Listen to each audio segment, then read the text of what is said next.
Bismillahirrahmanirrahim. In this video, we are going to talk about some variables that affect fluorescence. Later, we will discuss about the fluorescence and structure. We will talk about some fluorophores that are used for the fluorescence phenomena, which can be used to highlight some important factors, and will give you about some basic structures that are used in this phenomena. तो let's start. Variables, ऐसे variables जो fluorescence को effect करते हैं, उनमें हमारे पास सबसे पहला वेरिएबल है स्ट्रक्चर। ठीक है, मॉलिक्यूल का स्ट्रक्चर कैसा है, स्ट्रक्चरल रिजिडिटी कैसी है। स्ट्रक्चरल रिजिडिटी से मुराद क्या है कि भाई उसकी स्ट्रक्चरल वैल्यूज़ क्या हैं। ठीक है, वो either that is a solid, a liquid और अ बेस, और it may be amorphous solid, it may be crystalline solid. तो स्ट्रक्चर से रिलेटेड जितनी भी इंफॉर्मेशन है वो एक वेरिएबल के तौर पे जो है वो एक्ट करती है और वो इफ़ेक्ट करती है फ्लोरेसेंस को। ठीक है, वेरिएबल हम क्यों कह रहे हैं कि डिफरेंट मॉलिक्यूल्स के लिए डिफरेंट स्ट्रक्चर्स होते हैं जो कि वेरिएबल है। ठीक है, हम ये नहीं कह सकते ये स्पेसिफिक किस्म का स्ट्रक्चर है, बस यही फ्लोरेसेंस देगा, इसके अलावा नहीं देगा, नहीं। इसमें हमारे पास ए साइक्लिक स्ट्रक्चर्स भी हो सकते हैं, इसमें हमारे पास साइक्लिक स्ट्रक्चर्स भी हो सकते हैं। ठीक है, इसमें हमारे पास बाई साइक्लिक स्ट्रक्चर्स भी हो सकते हैं जो हमें फ्लोरेसेंस शो करवाएं। तो स्ट्रक्चर के ऊपर डिपेंड करता है बेसिकली। उसके बाद अगर हम बात करें टेम्परेचर की, तो टेम्परेचर जितना इंक्रीज़ होगा, डिक्रीज़ होगी, उतनी ही ज़्यादा क्वांटम यील्ड। हमने पढ़ा था अपने प्रीवियस लेक्चर्स के अंदर कि टेम्परेचर लो होता है तो क्वांटम यील्ड अच्छी आती है। ठीक है, टेम्परेचर लो होता है तो फ्लोरेसेंस ज़्यादा होती है। तो अगर हम टेम्परेचर को हाई करना शुरू करें तो ज़ाहिर है ऑटोमेटिकली जो है फ्लोरेसेंस जो है वो कम होना शुरू हो जाएगी, तो क्वांटम यील्ड भी डिक्रीज़ होना शुरू हो जाएगी। तो इन दोनों का इन्वर्स रिलेशन है। उसके बाद अगर हम बात करें सॉल्वेंट की विस्कोसिटी की, तो जितनी कम उसकी विस्कोसिटी होगी उतनी कम उसकी क्वांटम यील्ड होगी। ठीक है, तो अगर हम इसको उल्टा करें तो जितनी ज़्यादा उसकी विस्कोसिटी होगी उतनी ज़्यादा उसकी क्वांटम यील्ड होगी। तो ये दोनों डायरेक्टली प्रोपोर्शनल हैं। उसके बाद अगर हम बात करें फ्लोरेसेंस की, तो fluorescence usually pH dependent fluorescence जो है वो अगर हम बात करें पीएच की, तो पीएच जो है वो डिपेंड करती है फ्लोरेसेंस पे। तो पीएच भी डिपेंड करती है फ्लोरेसेंस पर। उसके बाद dissolve oxygen reduces emission intensity. अब ये बात हम लोग शुरू वाले लेक्चर से कर रहे हैं कि जिस इन्वायरमेंट में ऑक्सीजन प्रेजेंट होगी ना, वो ऑक्सीजन जो है वो हमारे ग्राफ के साथ इफ़ेक्ट करेगी, वो हमारे ग्राफ के साथ चेंजिंग लाएगी। वो हमारे जो मॉलिक्यूल्स हैं, एक्साइटेड मॉलिक्यूल्स, उनके साथ कोलिजन कर सकती है, उनकी एनर्जी गेन कर सकती है। तो ऑक्सीजन जो है, डिज़ोल्व ऑक्सीजन, ये रिड्यूस करती है इमिशन इंटेंसिटी। इमिशन इंटेंसिटी किस तरह से रिड्यूस होती है कि जब एक मॉलिक्यूल एक्साइट हो गया, उसकी अब्जॉर्प्शन इंटेंसिटी तो हो गई पूरी, लेकिन एक्साइटेड स्टेट के ऊपर अगर वो ऑक्सीजन के साथ टकरा जाता है तो यकीनन ऑक्सीजन उसकी कुछ ना कुछ एनर्जी हासिल करने में कामयाब हो जाएगी। जब ऑक्सीजन उसकी एनर्जी ले लेगी, एनर्जी का ट्रांसफ़र होगा, तो ज़ाहिर है मॉलिक्यूल के पास उतनी एनर्जी तो नहीं बची जितनी वो अब्जॉर्ब करके आया था। अब जब वो इमिशन करेगा, जब वो दोबारा जाएगा ग्राउंड स्टेट पर, तो एनर्जी में कोई ना कोई कमी आएगी। ठीक है, क्योंकि एनर्जी उसने ऊपर लॉस कर दी एक्साइटेड स्टेट पे। उसके बाद हमारे पास है कंसनट्रेशन की अगर हम बात करें तो सेल्फ क्वेंचिंग जो होती है, जो एक्साइटेड स्टेट पर मॉलिक्यूल्स आपस में कोलिजन करते हैं, due to collision of excited molecules, self absorbance when fluorescence emission and absorbance wavelength overlap. अब देखो इन्होंने क्या कहा, कंसनट्रेशन भी डिपेंड करती है। क्यों कि सेल्फ क्वेंचिंग जो हुई, जो मॉलिक्यूल्स आपस में टकराई, यकीनन कोलिजन ऑफ एक्साइटेड मॉलिक्यूल के दरमियान में जो टाइम पर जो कोलिजन हुई उनके दरमियान में, एक्साइटेड मॉलिक्यूल्स के दरमियान में, उसकी वजह से भी एनर्जी का लॉस हुआ। इसके अलावा सेल्फ एब्जॉर्बेंस जब वो करते हैं, जब fluorescence emission absorbance wavelengths overlap कर जाती हैं, ये हम लोग ये दोनों फैक्टर्स पीछे डिस्कस कर चुके हैं, तो इसके ऊपर भी ये डिपेंड करती है। अब हमारे पास है फ्लोरेसेंस एंड स्ट्रक्चर, यानी कि फ्लोरेसेंस और उसके स्ट्रक्चर्स, कौन कौन से स्ट्रक्चर्स हैं जो फ्लोरेसेंस का फिनोमेना शो करते हैं। तो सबसे ज़्यादा इंटेंस और यूज़फुल फ्लोरेसेंस जो है वो ऐसे कंपाउंड में पाई जाती है जो एरोमेटिक फंक्शनल ग्रुप्स के हों।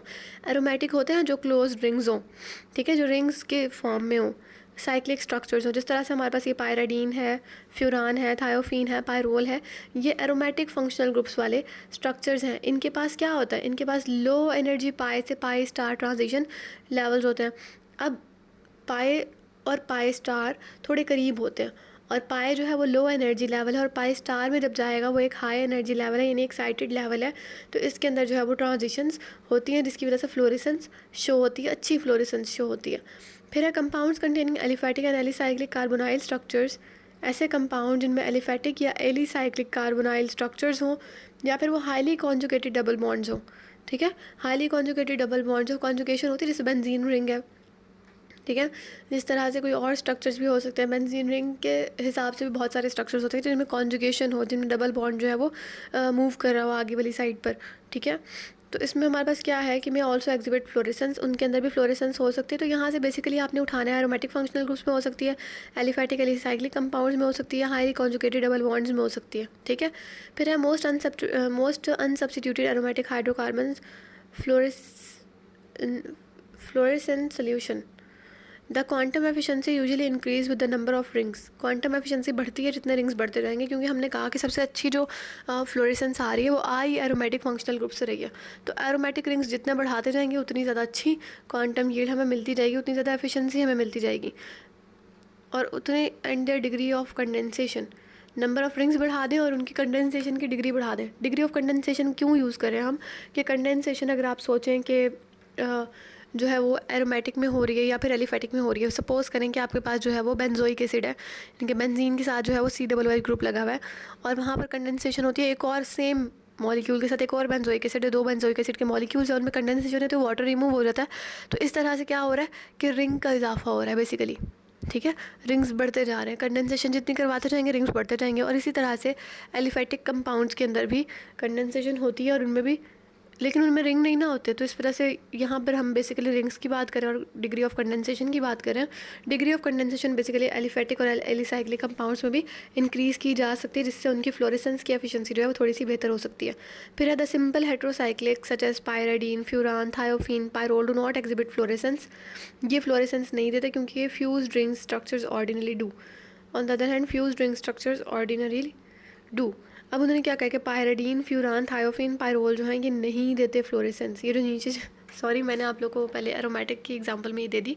एरोमेटिक से मुराद बेंजीन रिंग्स है और बेंजीन सब्स्टिट्यूटेड डेरिवेटिव्स हैं। ठीक है, बेंजीन के डेरिवेटिव्स में एसिड्स भी हो सकते हैं, अल्कोहल्स भी हो सकते हैं, डिफरेंट कंपाउंड लार्ज वैरायटी हो सकती है।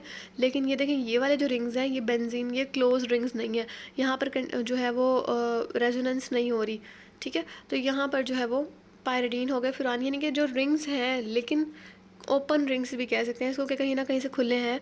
जैसे यहाँ पर नाइट्रोजन लगा है, ऑक्सीजन, सल्फर और हाइड्रोजन NH लगे हुए हैं, तो यहाँ पर जो है वो फ्लोरेसेंस नहीं होगी। तो ये कंफ्यूज नहीं कर देना। और लास्ट हमारे पास पॉइंट है fuse ring structurally ordinarily do, कि जो फ्यूज रिंग के स्ट्रक्चर होते हैं वो बेसिकली करते हैं फ्लोरेसेंस। अब यहाँ पर क्वेश्चन पैदा हो सकता है कि फ्लोरेसेंस कौन से स्ट्रक्चर नहीं देते। हो सकता है MCQ में पूछ लिया जाए कि पायराडीन, फ्यूरान, थायोफिन, पायरोल और ये जो है इनमें से ये सब फ्लोरेसेंस प्रोड्यूस करते हैं, फ्लोरेसेंस प्रोड्यूस नहीं करते, या क्या सीन है। तो इसमें आप लोगों ने लगाने की फ्लोरेसेंस नहीं होती इनमें।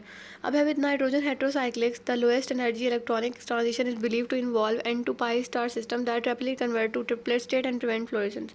अब देखें, उन्होंने कहा जो नाइट्रोजन हेट्रोसाइक्लिक्स है ना, उनमें क्या होता है कि लोएस्ट एनर्जी इलेक्ट्रॉनिक ट्रांजिशन होती है, यानी कि ट्रांजिशन जो होती है वो N से पाई स्टार में होती है। ठीक है, तो ये लोएस्ट एनर्जी ट्रांजिशन है। इसमें बेसिकली क्या होता है कि जैसे ही वो N से पाई स्टार में जाएगा वो सिंगलेट से ट्रिपलेट स्टेट में कन्वर्ट हो जाएगा। जैसे ही वो सिंगलेट से ट्रिपलेट में जाएगा, आपको पता है कि ट्रिपलेट स्टेट से तो फ्लोरेसेंस नहीं होती, ट्रिपलेट स्टेट से अगर वो ग्राउंड स्टेट पे आएगा तो फॉस्फोरेसेंस होगी, तो इसलिए यहाँ पर फ्लोरेसेंस नहीं होती। और नीचे वाले में उन्होंने कहा कि fusion of benzene rings to a heterocyclic nucleus however result in an increase in the molar absorptivity और the absorption peak, the life time of an excited state is shorter in such structures.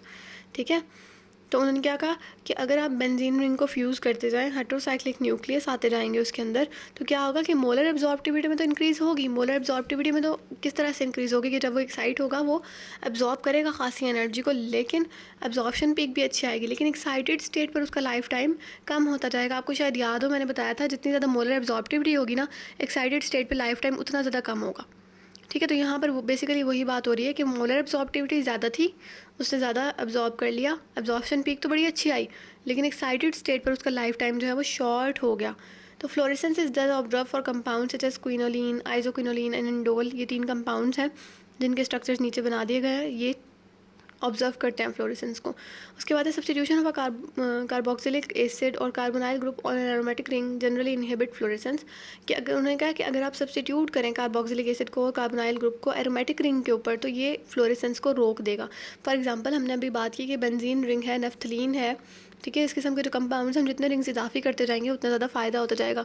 लेकिन उन्होंने कहा है कि अगर आप इसके ऊपर कार्बोक्सिलिक एसिड ग्रुप को और कार्बोनाइल ग्रुप को सब्स्टिट्यूट कर दें एरोमेटिक रिंग के ऊपर, आप लगा दें कार्बोक्सिलिक एसिड ग्रुप को या कार्बोनाइल ग्रुप को, तो क्या होगा बेसिकली फ्लोरेसेंस जो है वो इनहिबिट हो जाएगी, रुक जाएगी। जैसे मैंने पीछे आपको एग्जांपल दी थी कि बेंजीन रिंग के ऊपर COOH ग्रुप है, वो मैंने आपको सिर्फ इस वजह से दी थी कि आपको समझ आ जाए बेसिकली कि कंडेंसेशन किस तरह से होगी। लेकिन हमने आगे क्या बात की कि कंडेंसेशन तो ठीक है, वो जो हमने फिनोमेनन की बात की वो तो होगा उस तरह से ही, कंडेंसेशन में कुछ और ग्रुप्स भी लग सकते हैं।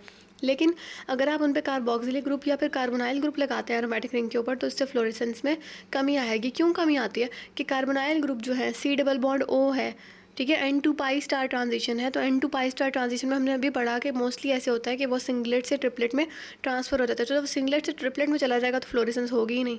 इसीलिए यहाँ पर हमने कहा कि अगर हम कार्बोनाइल ग्रुप्स लगा दें ना ऊपर, सी डबल बॉन्ड ओ वाले ग्रुप्स लगा दें, तो बेसिकली क्या होगा, फ्लोरेसेंस नहीं होगी। In these compounds the energy of the n to pi star transition is less than that of pi to pi star transition।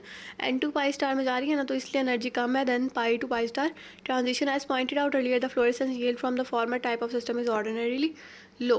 तो ये वही बात होगी। अब है heavy atom effect. Heavy atoms का क्या इफेक्ट होता है, हेलोजेंस वगैरह जो हैं वो cause a decrease in fluorescence and decrease increase with atomic number of halogen. अच्छा, इसका मतलब है कि जो हेलोजन्स होते हैं, अगर आपने कंस्टिट्यूएंट्स लगाए हैं, कोई भी मॉलिक्यूल है उसके ऊपर अगर हेलोजन्स लगे हुए हैं, तो हेलोजन्स क्या करते हैं, फ्लोरेसेंस को कम करते हैं, ठीक है। और जितना ज़्यादा एटॉमिक नंबर होगा किसी हेलोजन का, जैसे अगर आप पीरियोडिक टेबल में नीचे आते जाएं तो उसका एटॉमिक नंबर जो है वो बढ़ता जाएगा। जैसे फॉर एग्जांपल फ्लोरीन का atomic number compare to chlorine कम है, फिर क्लोरीन का एटॉमिक नंबर जो है कंपेयर टू ब्रोमीन कम है, तो ब्रोमीन, आयोडीन, इनके एटॉमिक नंबर जो है वो ज़्यादा है, ठीक है। तो जितना ज़्यादा एटॉमिक नंबर होगा उतनी ही कम होती जाएगी फ्लोरेसेंस, ठीक है। तो decrease increase with atomic number of halogens का क्या मतलब है कि जो डिक्रीज़ हो रहा है फ्लोरेसेंस के अंदर, ये बढ़ता जाएगा विद डिक्रीज़, यानी ज़्यादा होता जाएगा इन अगर हम इंक्रीज़ करने लगे उसका एटॉमिक नंबर, यानी एटॉमिक नंबर जितना ज़्यादा होगा हेलोजन का उतनी कम होगी फ्लोरेसेंस। तो इनका इन्वर्स रिलेशन है। Decrease in fluorescence with increasing atomic number of halogen is thought to be due in part to the heavy atom effect which increase the probability for inter-system crossing to the triplet state। अब क्यों उन्होंने कहा कि यहाँ पर probability है, अच्छा सब में ना जहाँ पर नहीं हो रही वहाँ यही बात की है, जहाँ पर फ्लोरेसेंस नहीं हो रही उन्होंने कहा है कि इंटर सिस्टम क्रॉसिंग हो जाएगी। अब यहाँ उन्होंने क्या कहा है कि अगर आप हैवी आइटम लगाते हैं, हैवी आइटम इफेक्ट क्या है, बेसिकली ये आपसे पूछा जा सकता है कि भाई हैवी आइटम इफेक्ट क्या है। तो उसमें क्या है कि probability for inter system crossing to the triplet state की बढ़ गई है। कि हैवी आइटम इफेक्ट क्या है कि हैवी आइटम के प्रेजेंट होने की वजह से जो मॉलिक्यूल एक्साइट हुआ था वो एक्साइट होकर सिंगलेट स्टेट से वो इंटर सिस्टम क्रॉसिंग करके ट्रिपलेट स्टेट में चला जाएगा। और ट्रिपलेट स्टेट में आपको पता है कि फ्लोरेसेंस तो नहीं होती, ट्रिपलेट स्टेट में तो होगी फॉस्फोरेसेंस। तो अगर इंटर सिस्टम क्रॉसिंग होती है तो वो फॉस्फोरेसेंस शो करेगा, फ्लोरेसेंस शो नहीं करेगा। इसीलिए हमने कहा कि हैवी आइटम में क्या होगा, एटॉमिक नंबर जितना इंक्रीज होता जाएगा फ्लोरेसेंस उतनी कम होती जाएगी। नेक्स्ट हमारे पास spin orbital interaction become large in the presence of heavy items and change in spin is thus more favourable. अब उन्होंने कहा है कि स्पिन और ऑर्बिटल इंटरेक्शन जो है वो बढ़ जाती है हैवी मेटल के प्रेजेंट होने की वजह से, हैवी आइटम के प्रेजेंट होने की वजह से, जिसकी वजह से चांस है कि वो स्पिन चेंज करे और वो ट्रिपलेट स्टेट में चला जाए, ठीक है। अब है pre dissociation is thought to play an important role in iodobenzene for example that has easily ruptured bonds that can absorb the excitation energy following internal conversion. अब उन्होंने क्या कहा कि प्री डिसोसिएशन, जिसके बारे में हम लोगों ने अपने I think so second lecture में बात की थी, कि जो प्री डिसोसिएशन होती है वो एक इंपॉर्टेंट रोल प्ले करती है। सपोज़ करें हमने अभी कहा कि एटॉमिक नंबर सबसे ज़्यादा है आयोडीन का, अगर आपके पास एक आयोडोबेंजीन है मिसाल के तौर पर, तो क्या होगा कि जैसे ही आयोडोबेंजीन जो है वो एक्साइट होकर ऊपर जाएगी तो उसके पास जो इंटरनल कन्वर्जन के लिए एनर्जी थी वो ख़त्म हो जाएगी, ठीक है। उसके बॉन्ड्स रप्चर हो जाएंगे, उसके पास एनर्जी नहीं रहेगी कि वो इंटरनल कन्वर्जन कर सके, तो वो इंटर सिस्टम क्रॉसिंग करके ट्रिपलेट स्टेट में कन्वर्ट हो जाएगा, ठीक है। इजीली रप्चर्ड हो जाएंगे उसके bonds that can absorb the excitation energy following internal conversion. तो क्या होगा कि वो इंटर सिस्टम क्रॉसिंग कर लेगा। फिर substitution of a carboxylic acid और carbonyl group on an aromatic ring inhibit fluorescence in this compound the energy of an pi star transition is less than that of pi to pi star transition. अब basically ना ये वाली slide है, इसमें सारे question answer है। For example पहला वाला हैवी एटम इफेक्ट का शॉर्ट क्वेश्चन है, उसके बाद है कि हैवी एटम इफेक्ट जो है वो किस तरह से फेवरेबल है, हेलोजन फेवरेबल है कि वो फ्लोरेसेंस ना दे, ठीक है। किस तरह से वो not how heavy atoms presence unfavoured the ये क्या होगा, अनफेवर्ड फ्लोरेसेंस या decrease fluorescence, how heavy atom effect decrease fluorescence, इस किस्म का क्वेश्चन आ सकता है। तो ये जो रेड में लिखा है आप ये लिख सकते हैं। उसके बाद प्री डिसोसिएशन के बारे में पूछा जा सकता है कि भाई प्री डिसोसिएशन जो है वो किस तरह से फ्लोरेसेंस को इफेक्ट कर रही है, किस तरह से प्री डिसोसिएशन की वजह से फ्लोरेसेंस कम हो रही है। तो वो फिर आप ये फोर्थ वाला पॉइंट लिखेंगे। इसी तरह से क्वेश्चन आ सकता है कि भाई कार्बोनाइल ग्रुप या कार्बोक्सिलिक ग्रुप अगर प्रेजेंट हो रहा है एरोमेटिक पे तो फ्लोरेसेंस क्यों नहीं हो पा रही। तो उसमें आप ये लास्ट वाली लाइन लिखेंगे कि एनर्जी जो है n to pi star transition की वो कम होती है pi to pi star transition की वजह से, जिसकी वजह से फ्लोरेसेंस नहीं हो रही। नेक्स्ट हमारे पास है the electromagnetic fields that are associated with relatively high atom affect electron spin with a molecule more than the fields associated with the lighter atoms. कि जो हाई एटम है, जो हैवी एटम है, उनकी जो इलेक्ट्रॉनिक स्पिन है molecules के वो इफेक्ट करें। अब हैवी एटम जो है वो मॉलिक्यूल के इलेक्ट्रॉन की स्पिन को इफेक्ट कर रहा है, इसी वजह से इलेक्ट्रॉन जो है वो स्पिन चेंज करेंगे और ट्रिपलेट स्टेट में कन्वर्ट हो जाएंगे। ठीक है। अगर लाइटर आइटम्स की बात करें तो वो लाइटर आइटम्स इतना इफेक्ट नहीं डाल रहे होते अपने साथ वाले मॉलिक्यूल की स्पिन के ऊपर जितना हैवी आइटम्स डाल रहे होते हैं। आगे है the addition of a relatively high atom to a molecule causes excited singlet and triplet electron to become more energetically similar. अब अगर आप हैवी आइटम को ऐड करते हैं किसी मॉलिक्यूल में तो क्या होता है कि एक्साइटेड सिंगलेट स्टेट को वो कहते हैं ट्रिपलेट इलेक्ट्रॉन में कन्वर्ट हो जा भाई, to become more energetically similar, कि आप एनर्जी जो है ना सिमिलर हो जाएगी, सेम हो जाओ, ट्रिपलेट में ट्रांसफर हो जाओ। That reduce the energetic difference between the singlet and triplet state and increase the probability of inter system crossing and phosphorescence. Inter system crossing जैसे ही इंक्रीज होगी उस तरह से फॉस्फोरेसेंस भी इंक्रीज होगी। जाहिर है कि फ्लोरेसेंस तो खत्म हो जाएगी ना, जैसे ही वो इंटर सिस्टम क्रॉस करेगा वो ट्रिपलेट में जाएगा तो फ्लोरेसेंस होने के चांसेस खत्म। The probability of fluorescence is simultaneously reduce. तो ये वही बात ही हो गई। The increase phosphorescence and decrease fluorescence with the addition of heavy atom is the heavy atom effect. Basically ये आ गया आपके पास डेफिनेशन हैवी एटम इफेक्ट की। ये जो लाइंस है ना इसमें स्लाइड में वो आगे पीछे करके लिखी हैं, तो बेसिकली जब आप प्रिंट करके इसको पढ़ें तो ये इकट्ठे कर लें। हैवी एटम इफेक्ट की लाइंस पीछे से उठा के उसको इसके साथ कन्वर्ट करें और ऐड करके लिखें। फिर अब द हैवी एटम नहीं, the increase phosphorescence and decreased fluorescence with the addition of heavy atom is heavy atom effect. If the heavy atom is a substituent on luminescent molecule it is the internal heavy atom effect. ठीक है। अगर वो उसी luminescent वाले molecule के अंदर, उसी molecule के अंदर प्रेजेंट है कोई ऐसा एटम, जैसे फॉर एग्जांपल जो मॉलिक्यूल एक्साइट हुआ है उसके साथ क्लोरीन या आयोडीन लगा हुआ था, तो हम उसको कहेंगे इंटरनल हैवी एटम इफेक्ट था। जबकि एक्सटर्नल हैवी एटम इफेक्ट जो होता है वो तब होता है जब heavy atom is a part of solution. ठीक है। सल्यूट होता है और सॉल्वेंट होता है ना, हम बेसिकली यहाँ सोल्यूशन की बात करें तो सल्यूट है और सॉल्वेंट है, तो बेसिकली यहाँ पर सल्यूट तो चलो वो एक्साइट हो गया, तो जो हैवी आइटम है वो पार्ट है सॉल्वेंट का, तो फिर हम कहेंगे एक्सटर्नल हैवी आइटम है, ये एक्सटर्नल हैवी आइटम इफेक्ट है। Which the luminescent compound is dissolve rather than directly attach to luminescent molecule. ठीक है। जो क्या है लुमिनेसेंट कंपाउंड के अंदर डिजॉल्व है, डायरेक्टली अटैच नहीं है। The effect that the halide have upon a luminescent molecule is an example of internal heavy atom effect. अब उन्होंने कहा हेलाइड्स का जो luminescent molecule पर इफेक्ट है वो इंटरनल हैवी एटम इफेक्ट है। क्यों इंटरनल है? क्योंकि अभी मैंने बताया कि अगर कोई मॉलिक्यूल है, सपोज करें डबल बॉन्ड है, विनाइल क्लोराइड सोच ले माइंड में कि उसमें डबल बॉन्ड भी है और साथ में क्लोरीन का एटम भी लगा हुआ है, तो जब उसमें डबल बॉन्ड है, क्लोरीन का एटम लगा है, वो एक्साइट हुआ, साथ क्लोरीन तो लगा हुआ है, तो क्लोरीन जो है उसको अर्ज करेगा उसको इस चीज़ पर कि वो सिंगलेट स्टेट से ट्रिपलेट स्टेट में ट्रांसफ़र हो जाए, वो अपनी स्पिन को, अपनी ओरिएंटेशन को चेंज कर ले, और जिसकी वजह से क्या होगा कि फ्लोरेसेंस के चांसेस कम हो जाएंगे और फॉस्फोरेसेंस की प्रोबेबिलिटी जो है वो इंक्रीज़ हो जाएगी इंटर सिस्टम क्रॉसिंग की वजह से। तो ये था हमारे पास बेसिकली आज का लेक्चर। होप्स आपको समझ आई होगी। Thank you.